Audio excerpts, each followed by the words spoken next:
કડી વિધાનસભાની ચૂંટણીના પડઘમ વાગી ગયા છે ત્યારે કડી પેટા વિધાનસભાની ચૂંટણીમાં મેદાને ઉતરવા માંગે છે કાજલ મહેરિયા. જી હા, ભાજપની સેન્સમાં કાજલ મહેરિયાએ પણ ટિકિટ માંગી છે. ત્યારે આપણી સાથે છે કાજલ મહેરિયા. એમની સાથે ખાસ વાતચીત કરીશું અને કઈ ઈચ્છાઓ અને કઈ આશા અપેક્ષા સાથે તે મેદાને ઉતરવા માંગે છે તે સવાલો કરીશું. કાજલબેન, ખાસ તો આપે સેન્સ પ્રક્રિયામાં હાજરી આપી છે, ટિકિટ માગી છે, શું આપ ઈચ્છો છો અને શું સેવા કરવા માંગો છો? કલાકારની શ્રેણીમાં ખરેખર મને બહુ બધો પ્રેમ મળ્યો છે સોશિયલ મીડિયા દ્વારા, કે 18 વર્ષે મને બહુ પ્રેમ આપ્યો છે. સમાજ મારી સાથે છે, ફેમિલી સાથે છે. તો હવે વર્ષોથી મારા મોહળમાંથી મારા દાદાની સાથે સાથે મામાને બધાએ બીજેપીમાં જોડાયેલા છે. વર્ષોથી હું જોતી આવું છું કે એ પણ સેવા કરે છે સાથે, એમની સાથે. અને એમને જોઈને એક અલગ જ વિચાર આવ્યો છે કે હવે હું આ કડી વિધાનસભામાં ઊભી રહું અને સેન્સ કાલે પતાવ્યું છે, તો જો સરકારની પસંદગીમાં હું હોઉં તો એક સેવા કરવાનો મોકો મળે છે, તો હું બહુ ખુશ છું. કડી બેઠક જાહેર થઈ અને જ્યારે આપ સેન્સ પ્રક્રિયામાં પહોંચો છો ત્યારથી જ એક અલગ જ પવન ફૂંકાઈ ગયો કે સંગીત કલાકાર જે લોકગાયક છે એ જ્યારે મેદાને ઉતરે છે, કડી માટે ટિકિટ માગે છે, એક અનેરો ઉત્સાહ પણ જોવા મળી રહ્યો છે. શું કહે છો, શું કારણ? લોકોનો પ્રેમ મારા પર બહુ છે. જે મારી જનતા છે, મારા ફેન ફોલોવર છે, બધા મારા માટે ભગવાન છે. અને એ ના હોય ને તો હું કંઈ નથી, પણ એ બધાનો પ્રેમ જ મને અહીંયા સુધી પહોંચાડે છે. અને ખાસ કે કલાકારની શ્રેણીમાં મેં બહુ બધી સેવાઓ કરી છે. આપ બધાએ નોંધ લેશો, મેં કોઈ દિવસ સોશિયલ મીડિયામાં શેર નથી કર્યું કે હું આ કર્યું કે આ કર્યું, પણ કર્યું છે. ક્યાંક ને ક્યાંક મારી સેવા કામ લાગશે અને આપ બધાના આશીર્વાદ મારા પર રહેશે તો ફરીથી મને એક મોકો મળ્યો છે કડી જનતાની સેવા કરવા માટે. તો શ્યોર એને કડીનું સાંભળીને એમની સાથે સાથે રહીને હું એ સેવા જરૂર કરીશ એમની. આપ રાજકારણ સાથે કેટલા સમયથી જોડાયેલા છો? ભાજપ સાથે કેટલા સમયથી કામ કરી રહ્યા છો અને શું આશા રાખો છો કે શા માટે ટિકિટ આપને મળે? 10-15 વર્ષથી તો હું બીજેપી સરકારના કામ કરું જ છું અને બધાને જોતી આવું છું. મેં કીધું મારા ફેમિલીમાંથી પણ જોતી આવું છું અને સેવા કરવાનો એક મોકો મળ્યો છે તો તાકાત મને વધારે આવી છે કે હવે એક અલગ જ પ્રકારની સેવા કરવા મને મળે છે કે હું એમની વાત સાંભળીને, એમની સાથે લઈને, એમનું સાંભળીને અને સાથે મળીને સેવા કરવા માંગુ છું. તો એક અનેરો આનંદ છે મારી ફેમિલીમાં અને મારા ફેન ફોલોવરમાં પણ બધાએ મને શુભેચ્છા પાઠવી છે. અમે તમારી સાથે છીએ. સાંભળીને જોઈને બહુ બધો આનંદ થયો. તમે કીધું ફેન ફોલોવર, કડી વિસ્તારના તો ઘણા બધા એવા ફેન્સ હશે કે જો આપને ટિકિટ મળે છે તો આપના માટે મત પણ આપશે, એવું લાગે છે? વિશ્વાસ છે, મારો વિશ્વાસ છે. અને મને ખબર છે ત્યાં સુધી ફેન ફોલોવર અને કડી, મને વિશ્વાસ છે કે મને 100% પ્રેમ મળશે એમનો. કેમ કે કલાકારની શ્રેણીમાં જ આટલો મળ્યો છે તો હવે તો એમના જોડે રહીને, એમને સાથે લઈને કામ કરવાનું છે, એમનું મારે હોબળવાનું છે. તો હવે તો એમનો વધારે મને પ્રેમ મળશે. આ તો થઈ ફેન ફોલોવર્સની વાત. આપણે એ પણ એ જ ફેન ફોલોવર્સ જાણવા માગશે કે એમના જે કલાકાર છે એમના થોડાક સ્ટ્રગલ વિશે જાણવા માગીશું કે તમારી શરૂઆત કેવી રીતે થઈ, કયા સ્ટેજ ઉપર તમે કેવી તકલીફો વેઠી અને ક્યાં સુધી કેવી રીતે સફળતા મળીને આજે કયા સ્ટેજ પર છો? કેટલા વર્ષ પહેલાં કેવી રીતે શરૂઆત થઈ?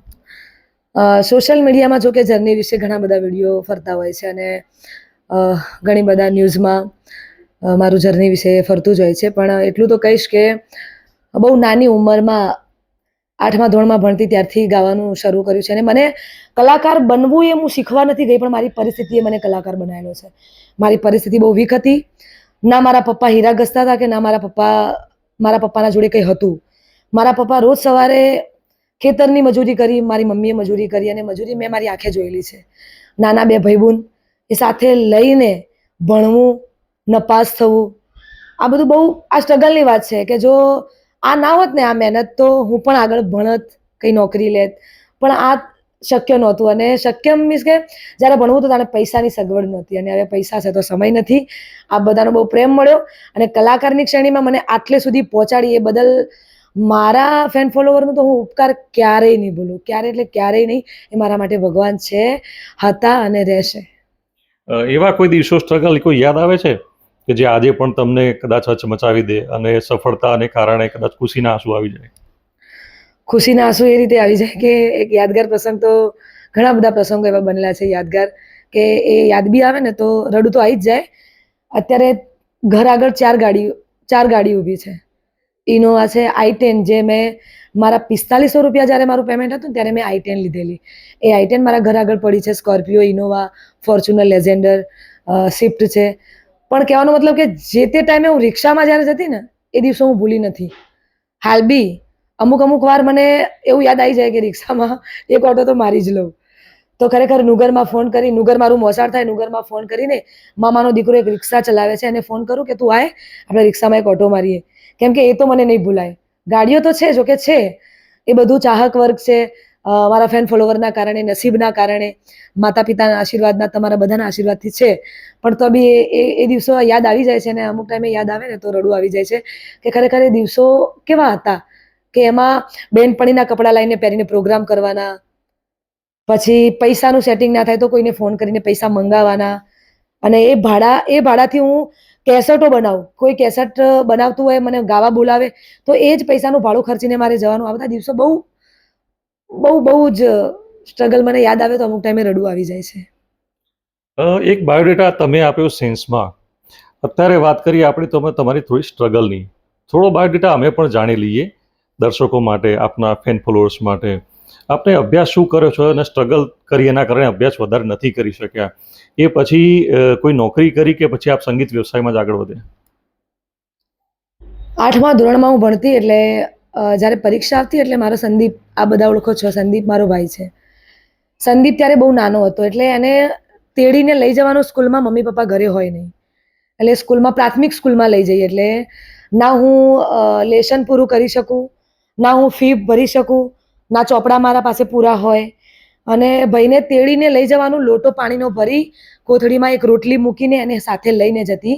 તો અમુક ટાઈમે તો મારા ટીચર મને બોલતા, સ્કૂલમાંથી બહાર કાઢી મૂકતા, સંદીપ બેહ ના બેહ, એટલે એને બેસાડવો ત્યાં, પછી ના બેસે એટલે મારે બહાર નીકળી જવું પડે. એમાં પરીક્ષામાં હું બહુ જ લેટ પડી, પરીક્ષા આપી ના શકી એટલે હું આગળ ના ભણી શકી. અને પરિસ્થિતિ, કહું છું ને કે મને કલાકાર પરિસ્થિતિએ બનાવેલો છે.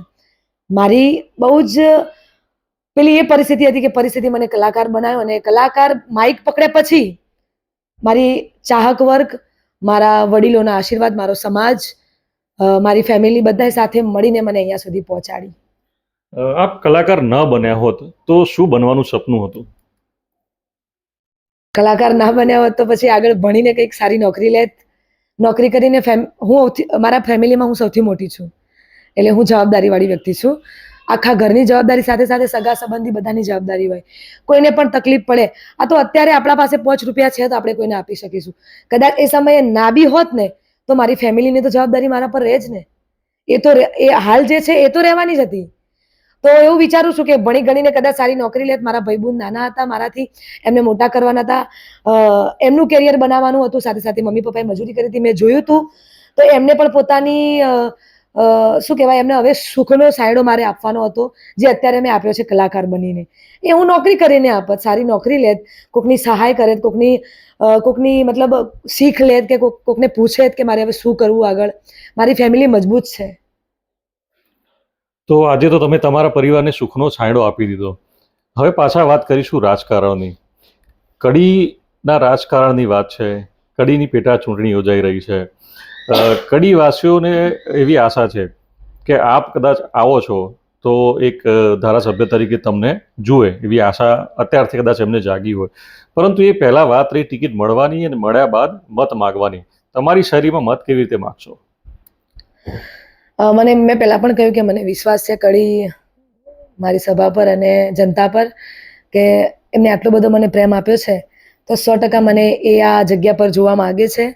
અને શ્યોર મને વિશ્વાસ છે કે જોશે, અને હું સાથે મળીને એમને વાત સાંભળીશ, કામ કરીશ. અને બીજું કે હું મારી સંગીત શ્રેણીને લઈને 2 લાઈનમાં તો મારા કડીના બધી જનતાને હું કહેવા માંગીશ, હો મોજ મોજ મોજ મારે રે, આ કડીની ફોજ મારે રે, એ મારે સહમત તમારી વાત મારે રે, મારે ઊભું તમારી વાત મારે રે, મોજ મોજ મોજ મારે રે, મારા કડીની ફોજ મારે રે. કડીની મોજમાં રહેવું ને કડીની ફોજમાં રહેવું.